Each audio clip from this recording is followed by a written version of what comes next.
right, good afternoon, good evening. Keon Brown here. It's June 30th, 2021. What a great day to be an NCCU Eagle. I'm excited to see you. I hope I'm looking good right now on my monitors. I'm looking a little choppy, but it's okay. We're always grateful to see you. We're glad that you're here with us today. We have an amazing show for you today, and I want to go right into a couple of articles that I'm seeing at NCCU. Let's pull up. Let me trying something new, guys, so bear with me. I'm gonna share my screen. We're gonna go to NCCU's Twitter and see what they're talking about. There's 3 stories that are happening right now at nccu.edu, making sure that y'all know what's going on at NCCU. All right, here we go. NCCU formally broke ground today, 40 minutes ago, on a 76,608 square foot School of Business building, and we are excited about that. They said that it will double as a visually striking gateway to the university campus. Let's show you some of these pictures. And we have this is the new SGA president. Let me see if I can pull him up. This is Derek Stanfield. Let's see if it'll get up here for you. Hopefully it'll go. Taking a little bit too much time. Okay. There we go. Derek Stanfield there. Sorry about that, guys. All right. We're excited about that and so much more. Also happening at NCCU, June 29th, they'll be doing at 10 o'clock at the Alfonso Elder Student Union doing vaccines. They have the Johnson & Johnson vaccine, the Pfizer and Moderna. So if you do need that, you can absolutely go to the campus and get a shot. There's a couple other things happening, but I'm really excited to bring in our guest today. 2004 is representing. Today, we always like to have class of 2004 in the building. Let's start out with Glenn Thomas, who is a new author and doing some incredible work in the planet. Glenn, welcome to NCCU Live. Thanks, brother, for having me, man. It's a pleasure. Man, thank you so much for being here. We're excited about what you're doing. We're doing our summer reading, and we want to jump into your book in a moment. But first, how did NCCU find you? I found it. I was recruited to North Carolina A&T as a sophomore in high school, actually, and I didn't apply to any other schools. So the summer before college started, I was visiting colleges, visited A&T, and I'm sorry, Aggies, I wasn't impressed. And so I literally had like a full ride to A&T. The next stop was North Carolina Central University. I met Luann. Everyone knows Luann, my love of my life. I met a couple other folks, and they told me, they said, listen, if you love this campus, come with us. I said, I like this campus. I love this campus. Can you bring me to this campus? Luann said, yes, we can bring you here. That's all she wrote. That's it. This is a classic. When I ask this question every time, someone's going to say, I came to the campus and I couldn't say no. And of course, Luann is a part of that. And, you know, if Luann get a hold of you, it's a wrap. It's a wrap. It's a wrap. All right. Well, I'm glad that you made it. And we don't necessarily want to discuss A&T. And as you said, unimpressed. I love that. That's unimpressed. Let's talk about your book. It's Plan B Sucks, Guide to Unlocking Your Gifts and Living Your Authentic Life. I know that you said that you wrote this book for people out there to find who find themselves living someone else's plan A and not their plan. Tell me about that and tell me more about the book.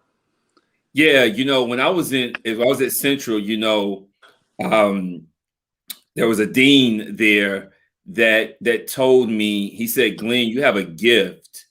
You move people. I was a freshman, and I was speaking at the freshman class president debate, which I actually ended up winning that freshman class election. But he said, you have a gift. And I didn't understand what he meant at that moment. He said, you have a gift to speak to people and to move people. And he said, don't ever relinquish that gift. Fast forward 20 years, I wrote this book because Plan Bs get us away from our gift. Our gift is our plan A. And, you know, it really just, to me, speaks volumes that we all have in gifts that for some reason or another, we end up abdicating or we end up losing and we get to somebody else's plan A, which ends up being our plan B. And so I wrote the book to just share the personal story, but also share some ways to get back to that gift. And tell me one way, what's the first way or one way that you'd like to share that folks can really adjust from living someone else's plan A to actually the plan for their lives? Use fear as fuel. Listen, fear is real. I don't want anyone to believe that fear isn't real, right? You don't have to be fearless. We just need to use the courage to use the fear to push through in what we know is within us. We are inherently great beings. And if we can just use that thing, that fear, that trigger, that indicator that says to us, no, you can't, no, you shouldn't, no, you won't, knowing full well that we really want to push through and use that gift. Don't worry about how it makes money. Don't worry about whether or not you can have the same lifestyle. If you use your gift, I'm a quoter, your gift will make room for you. And if you know, like I know, you know where that's from, your gift will always make room for you. Indeed. Glenn Thomas, Plan B Sucks, a guide to unlocking your gifts and living your authentic life. You can get that everywhere. Amazon, I'm sure it's on the way to being a bestseller. Congratulations on that book, Glenn. Thanks, brother. All right, we want to thank you for being here, class 2000, and get your master's degree in 2004. Stick around. We got one more guest, and then we're going to bring you guys back in for a deeper conversation, man. Thank you, Glenn. All right, Glenn Thomas, Double Eagle. Come on, Double Eagle Club. We appreciate you. I want to go back to NCCU. I got their Twitter back up. I want to share with you another story that I'm very, very excited about anytime the university is leading in a movement. I love bringing that to your attention. So today, of course, DEI, Diversity, Equity, and Inclusion. That's what's going on. NCCU Chancellor Akinleye provided insight about NCCU's equity and inclusion efforts today during a panel discussion with university leaders. So I just want to let you know that the university is really doing its part and leading the way in how we bring corporations into our campus. As people, I remember Wells Fargo CEO said that he couldn't find any Black talent. And, there was a lot of backlash on that. Because you have 107 HBCUs and all of them probably have a school of business that could support you in finding some great talent. So thank you, NCCU, for leading that. I'll actually be leading a panel on So You Want to Recruit at an HBCU. That's coming up very soon. We'll give you more detail on that. So let's go to our next guest from the illustrious class of 2004, also the managing director at Citibank. I want to give it to Ed. What's up, Ed Patterson? What's going on, Keon, man? What's happening? Been a long time, bro. It's my classmate from 04, man. How you doing? Man, this is my 12th Zoom today, and this is the first one where I get to be myself. Okay. Fully expressed. How did NCCU find you? Man, it was so I'll knock it out real quick. So my last 2 years of high school, I was in Nebraska, and they told my father he had 6 months to live, and I got cousins in Cary, North Carolina. My father lived in Henderson, which is like 45 minutes north, but my whole family, they all went to A&T. And so, my cousin, he drove me past Central on a Wednesday, and I believe that was Chicken Wednesday, right? And that was all she wrote. That was all I needed to see, my brother. I think I told admissions that most of our tours need to be on Wednesdays or maybe Fridays because you cannot. Yeah. Chicken Wednesday, Fish Friday. Yeah. If you're a group of high schoolers coming in to the cab when the DJ is playing, fish and chicken are being served, and people are dressed to the nines, I want to go there. For real, man. And you coming from so I grew up in the Bay Area, California, and I spent my last 2 years of high school in Nebraska. So it was like, that's what I needed to see. Come on, Nebraska. Are there Black people in Nebraska other than you? Yeah, man. Malcolm X has something to do with Nebraska, man. You could look that up. But man, there's Black people in Nebraska. But it's not like It's not like North Carolina. It's not like California. I'll tell you that. That was an ignorant question. Clearly, there's black people everywhere. For sure. No, it wasn't ignorant because I thought the same thing, and I still think it to this day. It wasn't ignorant at all. What is Nebraska known for? Cheese? What's going on over there in Nebraska? Cornhusker football and Omaha steaks. You know. Ah, yes. I just saw an ad for that. It's time to re-up on Omaha steaks. I don't eat meat, but I saw an ad here for that recently. Hey, I got the plug for you. Oh. All right, bet. I want to talk to you about, the university is doing some work on diversity and inclusion and training our students to go into the workforce powerfully. What are your thoughts as far as from the corporate perspective and being in banking? What does diversity and inclusion mean to you there? Yeah, so one thing I would say, man, is it's like you have to make a decision whether it's like you're going to be an entrepreneur, you're going to be in the corporate world.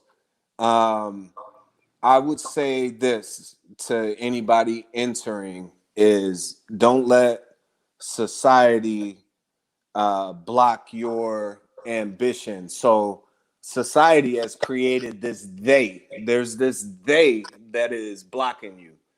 You may never even encounter that, but don't go in blind. I'm not saying go in blind and like stuff doesn't exist. Don't go in blind.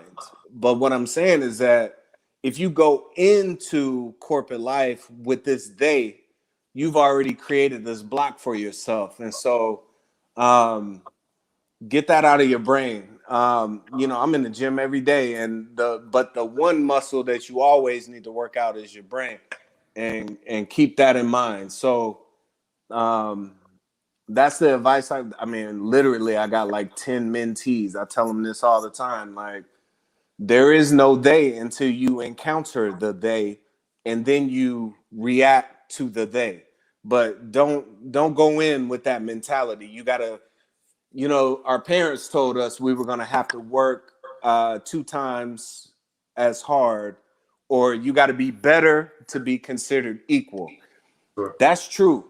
So if you keep that mentality and then you actually get into an environment where you're not interacting with that, you're doing 2 times the work, and this job is a, pay for performance. So you're going to get 2 times the money. So just keep your mindset, like just stay focused. That's what I would always say. Yeah, I love that. And I think just to kind of double back on what you're saying, it's kind of like a myth, like they don't want me, or they said that I can't do it, or they say that I'm not blah, blah, blah. It's like, who are they? What is that? It doesn't really exist. It's all in your mind until you experience it. Until you encounter they, then there is no they. And then there is a response. And I think that's what we're training for. That's what we are preparing for the response to whatever the they could potentially maybe be. Yeah. And in the meantime, just outwork them all. Last question for you before we get Glenn back in, Ed. What's new at City that you're excited about, or that you guys are you're working on? What's the latest? Well, we just launched a couple of new products, and then we're coming out of the pandemic just like everybody else. So that's kind of what I'm excited about. I would say I'm excited about coming out of the pandemic and just getting back to whether it's getting back to normalcy or getting back to the new normal. I'm just excited about that because, if you go back, you rewind, we had the pandemic. I literally had a branch on CNN getting burned to the ground in Chicago. So I got Florida branches, Chicago branches, DMV branches. And one of them was on TV getting burned down to the ground during civil unrest. I'm just ready to get back to some normalcy, Keon. I'll be honest with you. Well, I hope no more of your branches have to be burned down to the ground. I hope that's not the new normal. I hope that doesn't happen again. Thank you, Ed, my classmate, Ed Patterson from City Bank. Thank you for being here, brother. Right on. All right, let's bring in Glenn Thomas, our other guest. Class of 2004 is really here today. We're a special group. We got to celebrate that. Absolutely. And we get Glenn, he got his master's degree during that time, so he still is a part of that. It was a powerful time there. I call it the golden era of NCCU. Before we jump back in, I want to go again to NCC's Twitter. Ed was talking about the DMV area. Man, we lost an eagle, and I just want to acknowledge her tonight on our show. They had a candlelight vigil today for her. She's from, I think, the DMV area. Let me pull that up. I hope you guys, are you guys seeing that? It's coming up there. Okay, yeah, Regan Chrisley.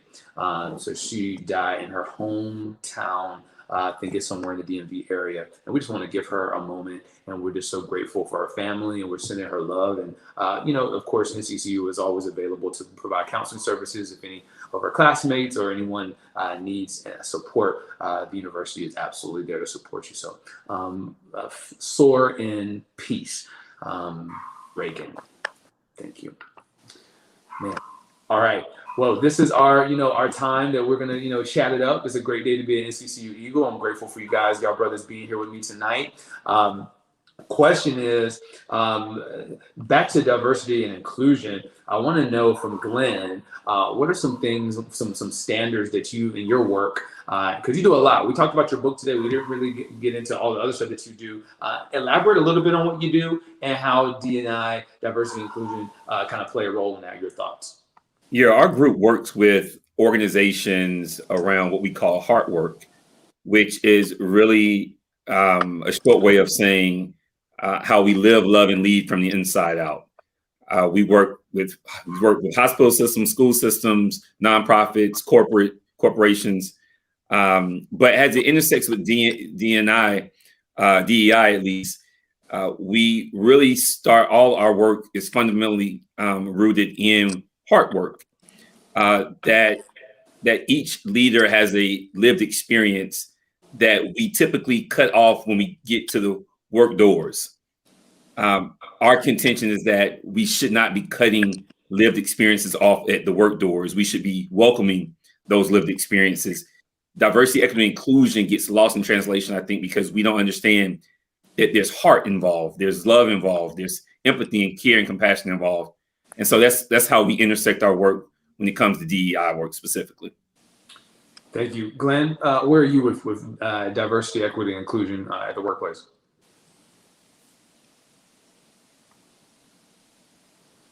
Ed or Glenn? Oh, Ed. Sorry, Ed. Ed. I'm sorry. I thought you said Glenn. Sorry, Glenn. What? Sorry. My bad. What'd you say? No, where is Citibank, or where are you in that? How do you intersect with that in your work, diversity, equity, and inclusion?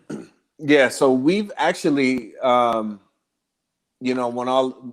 year, a lot of stuff kicked off.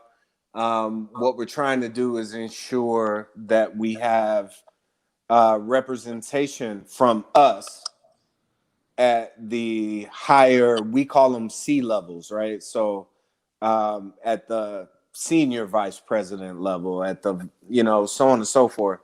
So I'm actually heavily involved with that. So yeah, I mean, that's kind of where we are, and we're going down that path. I mean, we've implemented, hiring expectations, like what is the interviewer slate and what is the interviewee slate at all job levels above C12, which is like, for you all, it's like branch managers and above. So, within retail banking, it's not that hard because we're in diverse communities. It's not that hard to meet that number. It's at the senior levels that we need to do the work. And so we've started down that work, and I'm a part of the work stream that's doing that. Man, thank you for doing that work. I think it's really important. One more question on diversity and inclusion, as I'm about to host this panel at NCCU, where the main demographic of the viewer is going to be corporations who are looking to hire at HBCUs. Okay. So I'll start with Glenn as the Chief Heart Officer. What would you advise corporations who are looking to diversify and who are looking to tap into HBCUs? What are your thoughts, and what would you offer them as they venture into that? Sure. Listen, the workforce has drastically changed over the last couple of years, and it will drastically change even more over the next 5. So the reality of it is that young people, Gen Z, millennials, they have choices, they have options, they are gifted, they are passionate. We can't confuse what was 20 years ago with what is now. And so I would say to them, and we say to our clients, the time of fitting in is gone. The time of adding to is in. So it's all about the add. Looking for young people that can add to your organization, not fit in your organization. Those fit in organizations are going to lose. And those that are adding are going to win extremely at a high level. Excellent point. Ed, what are your thoughts? I mean, I would agree with that. And the thing that I would say is the faster the better, you know. And so, you know, what's the term? Draconian thought process that has got us to where we are. We got to let that go. And we're moving forward. And I'm just glad to be a part of the process that's going to change that, you know. But yeah, the draconian the thought process of all of that has got to go, man. It's got to go. So I have a totally different tone of voice when I'm talking to the two of you than when I'm at work. You know what I mean? I shouldn't have to do that. I mean, like I'm with Keon, who knows I graduated from college, but I if I were to be in a different environment, I would be talking a totally different way, Keon. And Glenn, I would pay money to be on a fly on the wall to hear that from Ed. I would pay money to be on the fly on the wall for that. You're right. We should not have to code switch. Shouldn't have to do it.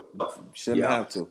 Yeah. The last thing I'll say before we kind of go into our final 5 minutes and your final thoughts is one thing that I've been thinking about is the what is it called again that they're talking about that they don't want to teach in schools? Critical race theory.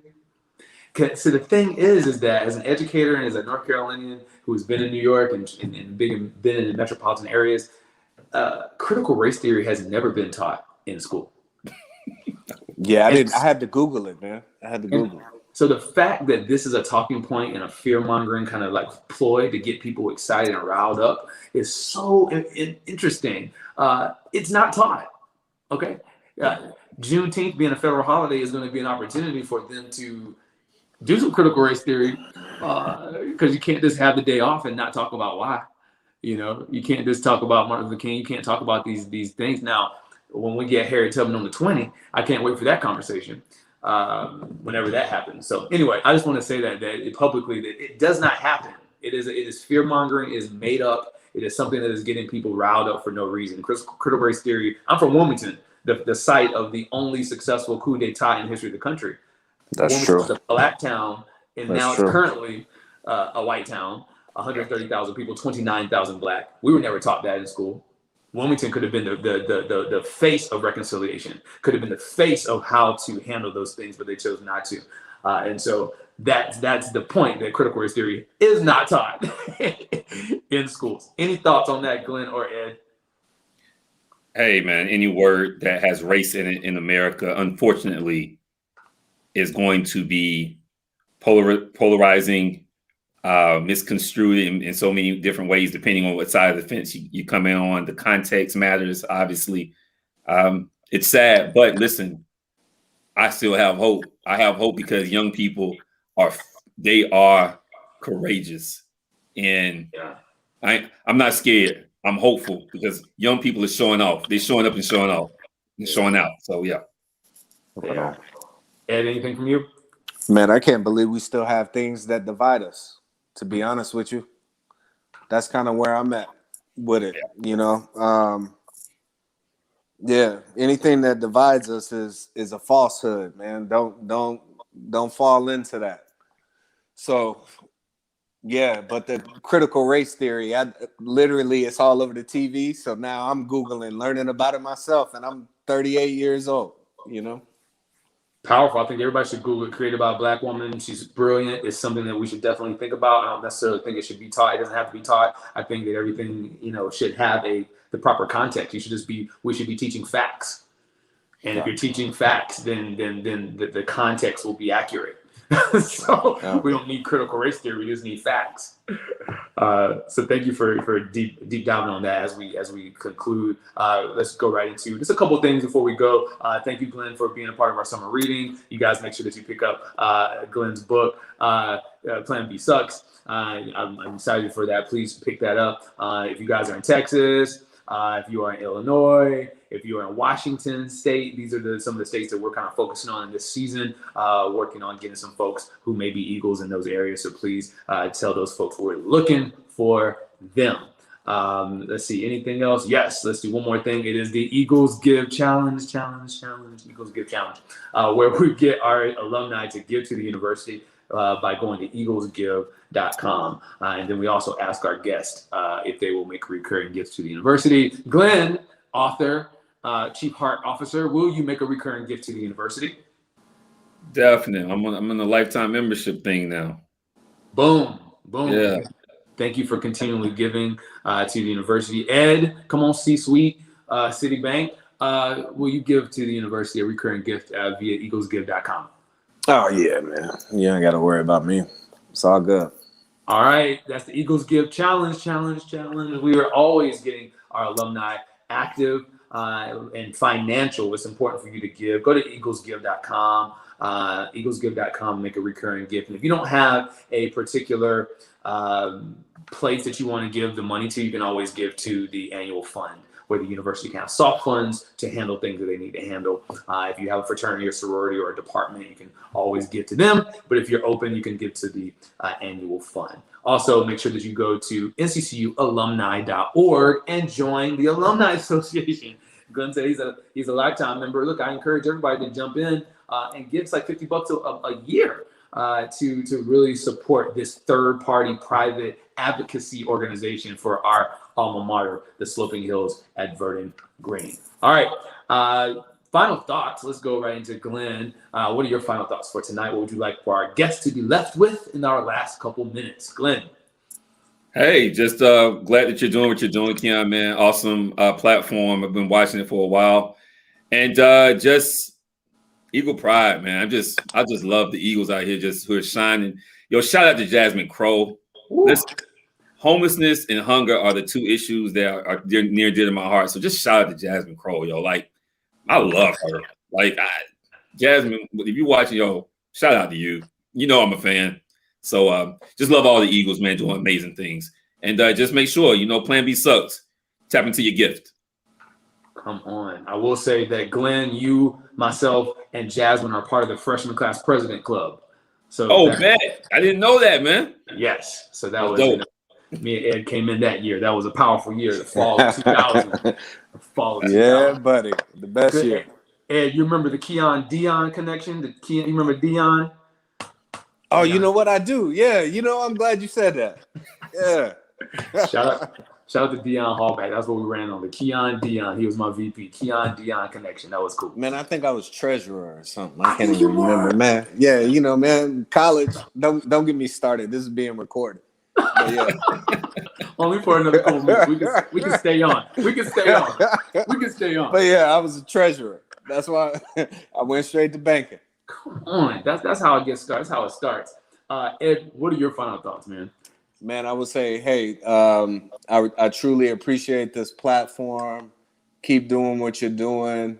And I guess I would say to the Eagles out there, you got to push, push and make it happen, and don't let the outside world, like I don't even know, man, the media, the this, the that, like, don't let that stuff stop your dreams. Like, keep pushing, trust me, it'll work out. You just got to block them out. And it may not even, I'm not a scientist, I'm a banker, but this muscle is the one that you got to have the most control over.